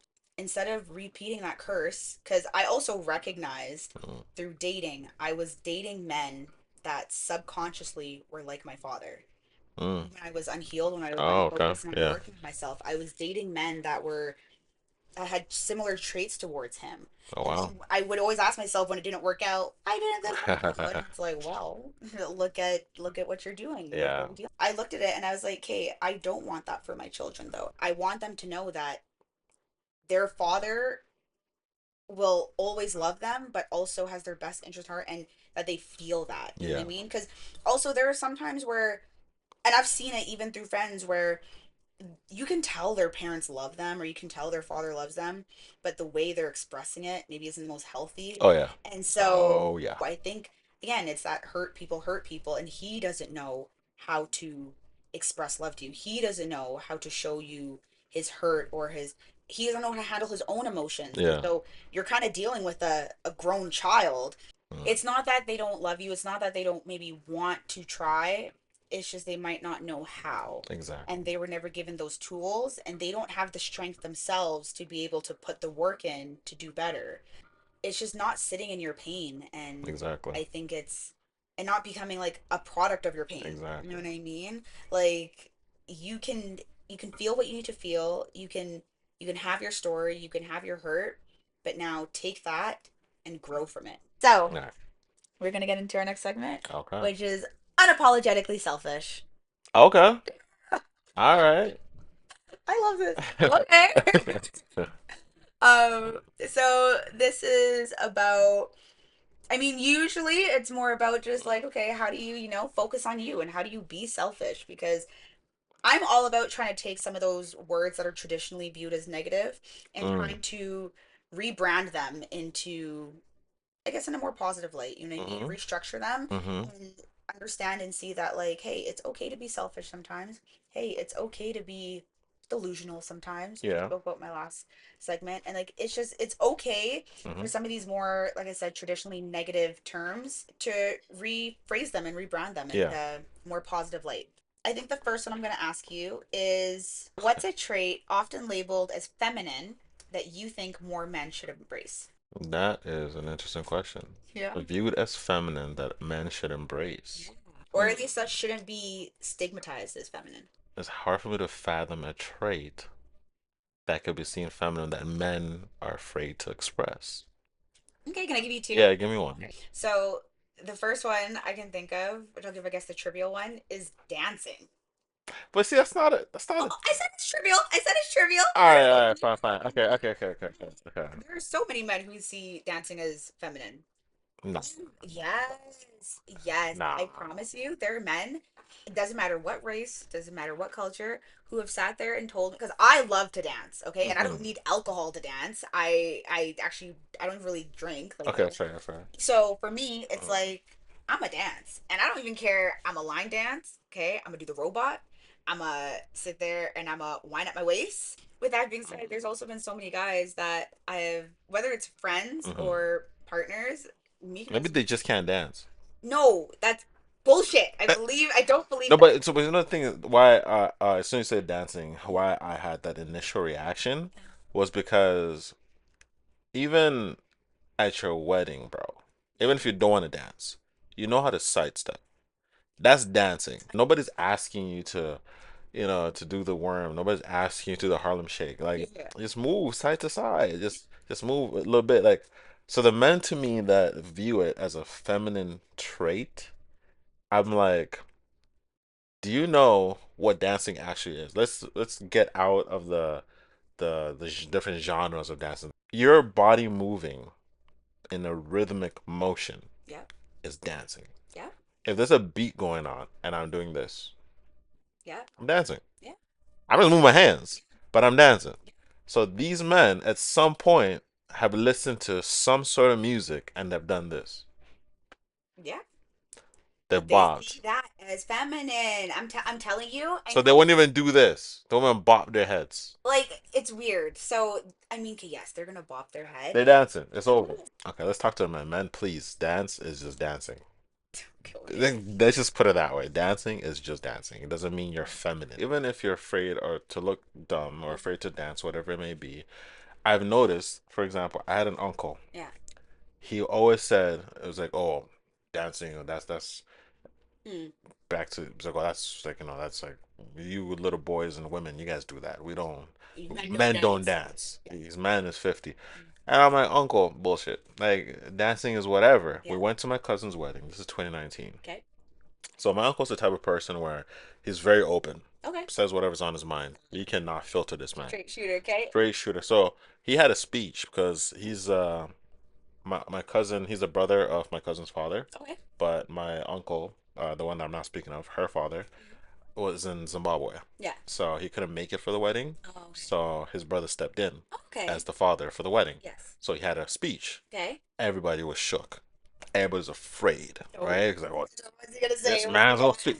Telling you, nobody slept the do? night before the wedding. My aunt, my mom, my cousin, Yeah. her husband, or future husband, fiance at the time, and a family friend, another family friend, my other cousin, her brother, That the whole all there generation. in this room, and I'm just chilling. I'm like, bro, I don't care. Like, I want to sleep. Kill me. I'm like, it's Unc, bro. He's gonna say what he's gonna No say. matter what, why you But care? anyway, so he's been that person where people have been afraid what he's gonna say, what he's gonna do, and he's always stood by the fact that I don't dance, Yeah. you know. So I remember at this wedding, 2019, Yeah. music is bumping. Okay. So I was the DJ. Okay. My cousin gave me the reins, like, yo, play whatever. So, you have to service to your crowd, right? And the crowd that, of course, we had the older generation of Yeah. Zimbabweans, and my cousin's husband, his family, their background's Irish. Everybody's Canadian, but their background's Irish. Okay. So I had some like old school Irish music. I talked to the in-laws. Yeah. I'm like, "Oh, so what's the traditional Irish music?" And like, Mm. and the father told me. So I had like everything for everybody. Oh, they jigging. Oh yeah, They they're jigging. bumping. So I'm playing the tunes that I know my uncle likes, a specific artist that he likes, Yeah. and then it's like he's just doing one of these in his chair, Yeah. and I walked up to him. I'm like, "Uncle, you know you're dancing," and then he's like, "Nah, this is not dancing. Vibing I'm though. just moving." Yeah. So then I'm like, "Oh, get up from me." So he got up, and I'm like, "I just want you to move side to side with me. Yeah. I'm not asking you to dance. Yeah. I said move side to side. Yeah. Move side to side." And then he just moves side to side. He's like doing this. I'm like, "Man, you dancing, bro?" he's like, he's like, "No, I don't dance. This is not dancing." He's like, "I'm gonna sit down." And I grabbed him. My other cousin, we grabbed him, Yeah. and I'm like, "Nah." And I went to get my aunt, his wife. I'm like, "Hold your mans." Yeah. So she's holding him, and then we play a slow song. And I then, love oh, and he was in there. I Oh, my guy was in love there. So it. I'm just like, and then that stigma or the whatever it was he was going through in his mind, maybe he was afraid to dance or whatever it was, but it was washed away. Well, he was holding his woman. He was the song that artist that he likes. It was a slow song, and he just moving side to side, and he got lost in the music, and we recorded it. To this day, he denies dancing, but the man danced in 2019. Sometimes it just takes just a little bit of a push with anything. Like, just try it, Like, I know you're afraid, but just try it. Yo, my boyfriend's the same way. Like because again, I love to dance, and I Yeah. was just like, listen, you're gonna have to get over whatever fear, inhibition, yada yada yada. Like, get over it. Mm. Like, I love to dance, or sit in the sidelines, but I'm gonna be hopping up and moving. Yeah. And it was his cousin's wedding last year. She had all like the classic hits, and like obviously you have like your YMCA, your Cha Cha Slide, and even Yeah. other songs. You're just like, oh shit, I forgot about this song. Yeah. You're dancing. Yeah. And again, I'm up dancing right away. I don't need no poking or prodding. I'm like, yeah, let's go. Let's get this party started. And Mika's aunt, who's his cousin's mom, also loves to dance. So all of us are just up, we're vibing, we're dancing, we're doing our thing. And he's like, at first he was like, no, I don't want to dance. No, I don't dance. I don't dance. Mm. And I was like, babe, shut up. Just come up and dance. Yeah. So he comes up, and I think it was maybe it was a slow song. I don't remember what it was, but something where like you probably gonna want a partner to dance Mm. with. Mm. So we're dancing and whatever. And then, I mean, I think he had a little liquid courage that helped Huh? him. But before you know it, this man is sitting there doing all these dance moves. And I'm sitting there looking at him like, Like, I huh? thought you don't dance. But I was so proud. And like the photographer, they grabbed photos. And you can see us like dancing. You can see him like doing certain movements. Yeah. And I'm just like, we got it on You camera. know what I'm saying? Yeah. Love it. Yeah. And yeah, so that stigma is just dumb, and I wish it would go away. Because yeah, I don't even think it has anything to do about being feminine. I think it's Mm. just you're scared of whatever. Yeah. In reality, who cares? That's the first one, and then the second one, a little bit more on the deeper side now. Okay. Because I hear so many men sit there and tell me that like, oh, like well, chicks cry, crying's for chicks, chicks for like, and they might even say it directly like that, but they phrase like that, and I know that touches on so many things that we've already spoken about, and why like that's unhealthy, and why some men might have that Mm. viewpoint, but at the end of the day, like to wrap everything we set up from earlier, Yeah. I just want that stigma to skedaddle. I want it to go. At the end of the day, it is not a man versus woman thing. It is a human thing. Okay? Mm. Humans Mm-hmm. cry. We produce tears. It is a natural response, and it is a sense. It's a source of relief. And when you don't relieve yourself, you have that bottled up, and like you Yeah. said, it creates aggression, animosity, and again, now you have all this hurt, and it just manifests in so many unhealthy ways. And even too, like I can't remember who it was. Someone at work was sitting there, and they were just like they're stressed. They're telling me all this stuff, and while they're listing off all these like financial stresses, like relationship stresses, then they start bringing up the physical, and they're just like, man, and like, man, now like I can't lose weight. I have this like this stubborn whatever, and I just looked at him and I was like, you need to cry. And he kind of looked Mm. at me. He's like, "What?" And I'm like, "You need to cry, or you need to do something, but you need to release the stress." Because I was like, "Your body has a crazy way of dealing with stress and manifesting, and also holding on to stuff. Mm. And you don't like oftentimes even just like physical weight. Sometimes that stubborn whatever that you're holding on to that you Yeah. can't lose Yeah. is because of what's going on up here and that stress and the Yeah. stress hormones that are causing you to hold on to that. Because that's what your body does when you are stressed. Mm-hmm. Your body will hold on to weight. Your body will Mm-hmm. hold on to things because it thinks that you're in de-stress and Mm-hmm. that if it doesn't do that you will die. Mm-hmm. Your body's sole purpose is to keep you alive without you even thinking about it. I want to touch on a few things that you said, but I'll Yeah. start with the story. There was an aunt of mine. Like I was when I was younger, she had visited us for a couple of days or whatever. Yeah. This one I was 7 years old, Okay. and I was in Zimbabwe. This is right before we came here, Mhm. and I remember seeing her cry, Okay. like legit cry, Like sobbing. sobbing. Okay. And at a young age, obviously, I didn't know what was that all about. Yeah. And obviously, I'm not gonna ask a grown woman, "Oh, are you crying?" But I had that what you call that uh, empathy Hmm. or sympathy, Empathy. Yeah. empathy, yeah. Yeah. To go and approach and be like, "Auntie, you okay?" And then she smiled, all right, and she just felt happier in seeing me, so she helped me. We talked, Mhm. and then fast forward, there was another time, same aunt. Okay. This is about 2 days before we actually, well, I don't know if it's exactly 2 days, don't quote me Yeah. on that, but a few days before we actually flew to come here, Okay. she was staying with us, helping us pack and everything and all Yeah. that. And I remember saw her cry. Okay. No word of a lie. I was reminded again, and she's a woman that at the time she wasn't married, she wasn't seeing anybody. Okay. She was, I called my aunt. At the time she was 24, and she was crying. And I'm like, so this time I asked and I said, Auntie, why are you always crying alone? And then it comes to a point of, she taught me this lesson. She's like, in our own language, Mhm. I just needed to let it out. She's like, sometimes you just have to let things out. And I said, okay. I didn't understand a single thing. I was 9, right? Yeah. But now as a man, speaking about having a good cry, I remember I watched a TV show and it was it Everybody Loves Raymond? I think I can't remember.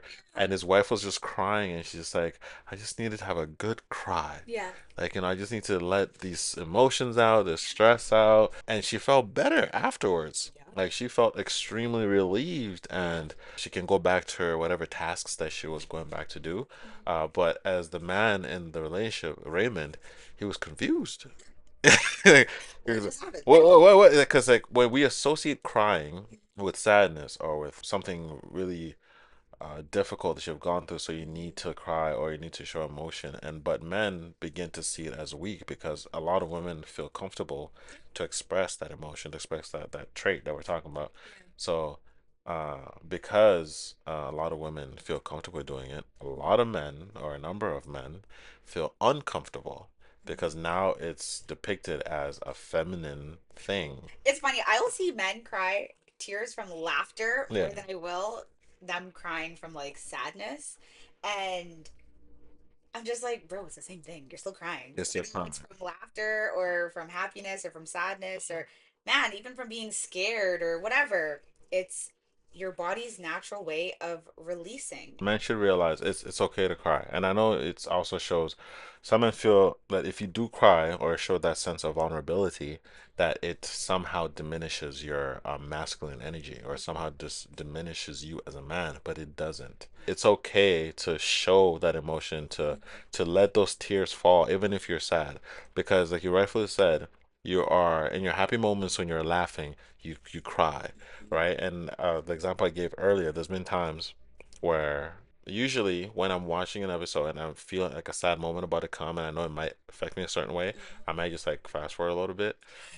Oh my God, stop. And I'm saying that because Mika does the same Yeah, thing. He will fast forward, like we'll be watching, sorry, yeah, go cutting ahead, you off. yeah, yeah, We'll be watching a movie or a show, yeah.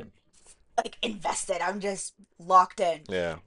And before I know it, and I'm Yeah. like, I look at him and he's like, "Oh shit, sorry, I forgot that you're still like you're. I'm just used to fast forwarding." And I'm like, "But why?" And he's like, "Because it was a sappy part, it was an emotional part." And I'm like, Yeah. "Bro, get over it. Rewind that shit right now." Like, Yeah. so many men do it. Trust No, me. yeah. So I thought I was the only one, right? So, but what happened was this one time, admittedly, I was watching a show called 911. So, episode 15. yeah, So I'm watching it. It's a regular, they're in danger, yeah, the drama, they're saving lives.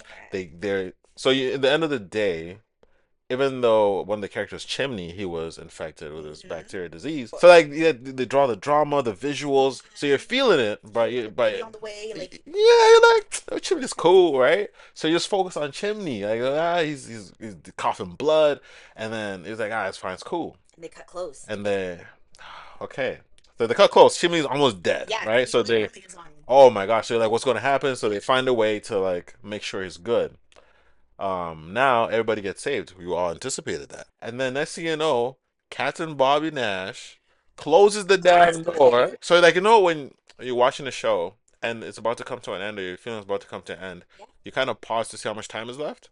and you're like, You're trying to see, so you're trying to estimate to see what can happen in yeah, this two what's minutes or 3 minutes, happen? and you're trying to like, okay, It's done. like it's done. Like, yeah, why is it closing that? There's like 3 or 4 minutes left of the show. Like, what are you doing? What?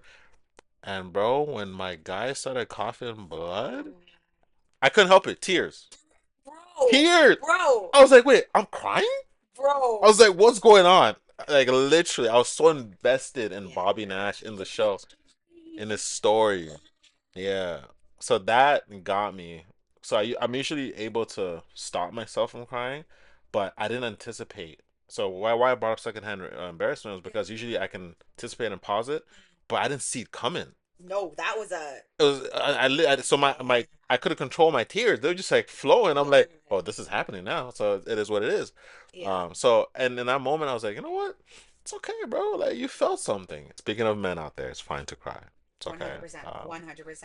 And sometimes if you're not comfortable to cry in front of people, I had a colleague that lost his son, and he never showed any sign of the loss that he had just faced. Yeah. As we spoke, like conversation was just as normal. Yeah.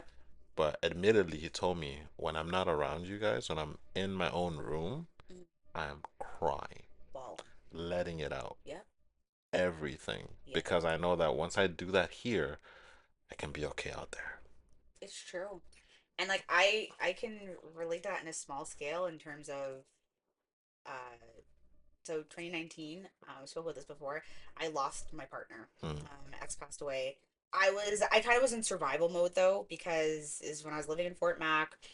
I didn't have any family up there. It was just like, okay, yes, this tragedy happened, but mm, I still gotta survive. mm, And I was living with him, so it's like I now have no home, and I was a student, so I wasn't really working yet, and I was like, I got no money, no home. Anyways, my best friend let me stay with her, and okay, boom, checked. And then I ended up getting a job with the city. Okay, boom, money, job, cool. So I'm at work, and weirdly enough, even though Fort Mac's a small town, a lot of people that I worked with didn't know about what had just happened. okay. And he was well known in that town, so a lot of people knew. Mm-hmm. But thankfully, the people I worked with didn't. I just put on a brave face. I didn't talk about it. I didn't bring it up. And for a moment, it was also a way that I didn't have to confront those feelings. Okay. They ended up finding out. I think it was like a month or two later, and then they were like, "Wait, so this whole time you've been grieving and going through that?" And I'm like, "Yeah, but it's fine," is Mm-hmm. what I would say. And they're like, "For there was never a second where we thought that you were going through anything beyond just like normal day to day. Like we would have never Wow. known Yeah. that you had just went through what you went through." So like I can totally like sympathize and empathize with like your colleague and anyone else, but at the end of the day, it's letting it out. Normally, what we would be jumping into would be power to the people, Mm. as well as confidence catalysts. But we ain't doing that today. So Fair enough. All right. I have three kind of mini games that we're gonna do. All right. Okay. Mm. So the first one is a classic game of Would You Rather. I just have five questions, Okay. and you're not allowed to justify. Why I'm picking the one, not the other? Yeah, So I'm just picking. you're just picking.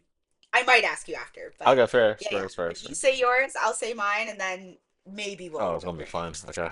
it. Alright. So, would you rather Mm, talk to your 18-year-old self okay. or meet your 60-year-old self? Meet my 60-year-old self. Interesting. Facts. Me, it'd be 18-year-old self. Oh, let's ask why. Sure. Okay, why? Uh, I think because I would love to instill the wisdom that I have now on my Mm, 18-year-old self. So if I could go back in time and at least talk to 18-year-old Carrie and be like, hey, homegirl, listen up. Here's what we're not gonna do, okay? mm-hmm. And like, you still gotta make mistakes, you still gotta learn, you still whatever. I might not share everything, Mm-hmm. but maybe some of those more like pivotal, like larger items Mm-hmm. that I could have done without in my life. I'll be like, Okay. you know what? Mm-hmm. Here's what you're not gonna do, okay? Okay. Do XYZ, don't Okay. do XYZ. Okay. You see that person, stay away from that person. Okay. And then That's fair. boom. And of course that's going to change the trajectory of my life Yeah. now. I get that. I know. Okay. But I think I would be very meticulous and Mm-hmm. strategic in the sense where it's like it might not be massive changes, Mm-hmm. but I think just like little tweaks. Yeah, yeah. All right, cool. So why I said 60? Because what I'm thinking about my life now and things that I want to do, Yeah. I'm very curious to see if I get it done. So I'm very curious to talk to my 6-year-old self and say, "Hey, homie, are we good? Like, did we do it? Did we retire at 55? Yeah. Did we actually retire my mom? Did we get her? Did we finish the house that she wanted to build in Zimbabwe? Did we accomplish all these things that I want to do? Did I find my wife? Did I have children? Yeah. For me, it's a point of curiosity because it's like the way that I feel now, I feel like I am able to do it and that I'm going to do it. Absolutely. So it's a level of curiosity to see, did I do it? And if I did, how long did it take me? And what journey did I take? Question two. Mm-hmm. What would you rather let go? Mm. And in terms of let go, I mean like get crazy and never be able to deal with again. Your beard or your fade? Damn. Mm. Yeah, I look like a so like I don't have a beard per se, but I have enough of a scruff Yeah. to not look like a baby. Okay. Asked me that 4 or 5 days ago when I had to like be clean shaven for a mass fit test. Yeah. I looked at myself in the mirror and I'm like, bro, this is not it. Stop. But with that being said, Yeah. I need my fade, bro. I need You need to line up. I You need need my everything. lineup. I need to be crisp. This can be crisp and this could be baby. That's fine. Eyebrows are here. Damn, why you gotta go there? Wait, well, you have to go bald, like no eyebrows. Yeah, no eyebrows. All forehead. Damn. That's it. All four. Extra six at that point. Oh, he lashed to it. I'll be on my last like Okay. come on, just that. And I'm actually very emotionally attached to my hair, like disgustingly So emotionally eyebrows attached. gone. Yeah, I think Wow. I go. Okay. Yeah, yeah, yeah. I'll be Fair. like Caillou any day. Well, not that way, but I'm How chilling. you? Okay, all right. Anyways, okay. I think we kind of already touched on this one, but Mm-hmm. would you rather cry in the shower or cry to music? Shower. Really? Mm. How about you? To music? Because I can just blame it on the music. I'll be like, oh, sorry, I just typed Now, for me, it's like the thing about going beyond just the shower, right? Okay. I've been crying in the shower. The shower, I don't know about you, I don't know about people that are gonna watch this or listen to this, but I find myself, I'm able to think in the shower. I'm Oh, able to just be calm and go through a checklist or go through certain emotions, certain feelings while I'm in the shower. I don't know what it is about the water hitting my head don't kill that me. I'm just in this place of like um self and just understanding. True peace and like Zen. Yeah, exactly. Just I'm just zen in that moment. So if I'm crying and I'm letting it out, it is in that safe space that I've Yeah. created of peace and just being in the shower and just letting everything out. I'm cleansing my soul as I'm cleansing my body. That's why I prefer the shower is because it's just the whole process of it is just all cleanliness, you know? Yeah. Crying is, like you said, relieving. You know, I'm a two for oneer though. Like I'm a Mm, twofer because I listen to music when I shower, so I get best of both worlds. Would you rather have to compliment every guy you see or mm. hug them every time you see them? Compliment. That's not. I'm gonna let you finish that question because a compliment goes a long, long way. Oh, Sometimes yeah. exactly. And a lot of people, when talk about love languages, Yeah. theirs is Words of words of affirmation. affirmation. Exactly. So, and a lot of people, although they may find themselves on a different scale with Mhm. those love languages, words of affirmation, it goes a long way with majority of people. Okay, last one for Yeah. the would you rather. Okay. Okay, ready? Mm. You rather be stuck in traffic with your ex or your boss? How long is traffic? Like bumper to bumper, Damn. ain't no moving. You're stuck like gridlocked for like at least 2 hours, 2, 3 hours. Yeah, my ex though. Nah, my ex. I thought about it and I know your boss is. I don't blame you. Just that voice. yeah, yeah, nah. Cause like even I drive with her, especially now because I'm going back to work on Tuesday, right? And I'm always thinking, oh, yo, it's 14 minutes to get there. Oh, count it out too, eh? You know, because you do it, you think in your mind, I'm like, bro, 14 minutes, like, what am I going to talk about? So sometimes I literally go into my mind and I think about conversation, like topics, that in case there's a dead moment, if she's not complaining about a coworker or something that happened or someone did, because I could take 14 minutes, because she, She'll go. if she's not, then I'm like, okay, so how's the weekend? How's cool? This I have things, a list to say to pass the time. Yeah, so for that reason, yeah, I would be stuck with my ex all day. Alrighty. Okay. So I technically have two more games, Okay. but we're going to kind of rapid fire them. So the first one is called Break the Man Code. All right. Okay. And okay, Confusion. I didn't create this title. Okay. This is from Break the ChatGPT. man code. Okay. Okay. All Okay. Mr. AI right. or Miss It, whatever the hell it is. Okay. Okay, so I'm gonna ask you a question All right. and I want you to kind of like spark notes it to me, like give me a response, but like just summarize it. Gotcha. Okay, ready? Okay. So, is it okay for men to post thirst traps? No. Just no? No. Okay. No, it's absolutely not okay. Just no. No. Okay. Have you ever complimented another man and felt awkward about it? Yes. Really? Only, yeah, I have only because of their reaction. Oh, okay. Yeah, because I complimented this years ago. Mm, He's an acquaintance, not a friend. yeah. And I was like, "Oh man, I was just being nice. I was like, I like the fit. You look good, bro." And he's like, "What do you mean I look good?" I'm like, "You you got a nice fit." And then Totally. he's like, "Oh, I don't like the way you said that." I'm like, so now I feel awkward. I'm like, should I not have said anything? Like, so anyways, yeah. That's fair. Mhm. So this one's called pause or pass. It's really just like green flag, red flag. So, a girl slides into your DMs with a meme. Pause. Okay, we're good at that. I Mm, like that. mm. Okay, a guy friend asks if you want to talk about feelings. Pause. I love that. Mm. Okay. Your barber talks about astrology while cutting your hair. Pass. Don't care, dog. You know, Mercury is in retrograde. Cool. Tell me about Venus. Yeah, don't kill me. Yeah. Okay, she claps when the plane lands. Pass.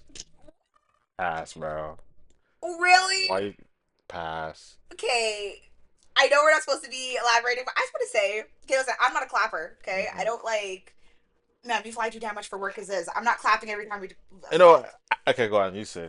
If if it was a tumultuous plane ride, okay, if it was shaky, if it was crazy weather, if it was we are thanking God for being back on ground, you best believe I'm clapping. Okay. That's why I was gonna interject because Okay. I was gonna say, okay, there's conditions, yeah, Circumstances. circumstances or certain scenarios Where that it's I'm like, like, what? Cool. okay, if it just says he says, but Mm-hmm. your bro, anyone, Okay. I don't believe in depression. Pass. Smart. Depression. That's It's real. toxic. Yeah. Yeah. Okay. They have a burner account to stalk people. Pass. Really? Who's they? He, your bro, Oh, he has a. him? Oh, okay. It's not a.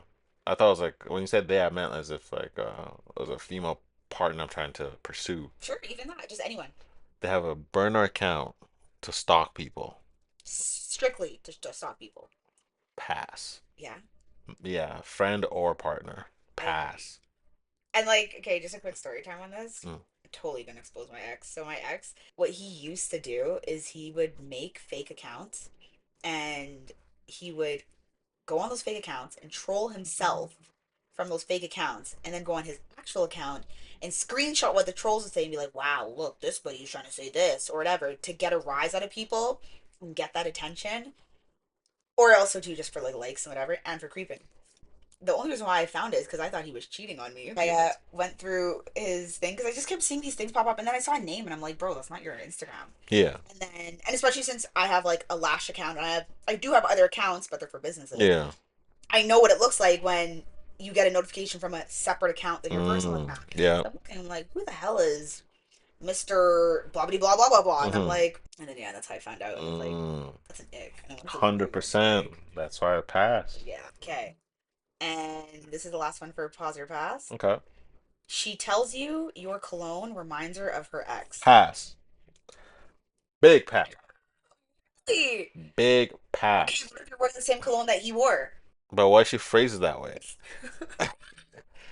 It's different between like, oh, okay, that's oh my cologne. My ex had that cologne, or your scent.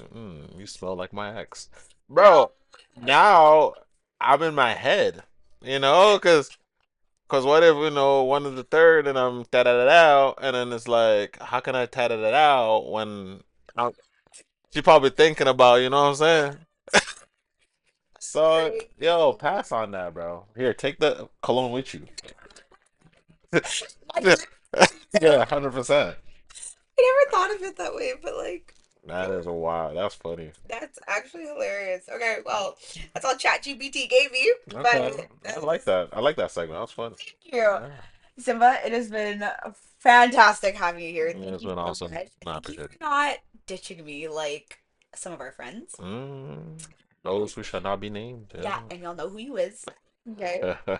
But Yeah. no, at the end of the day, everyone is a guy.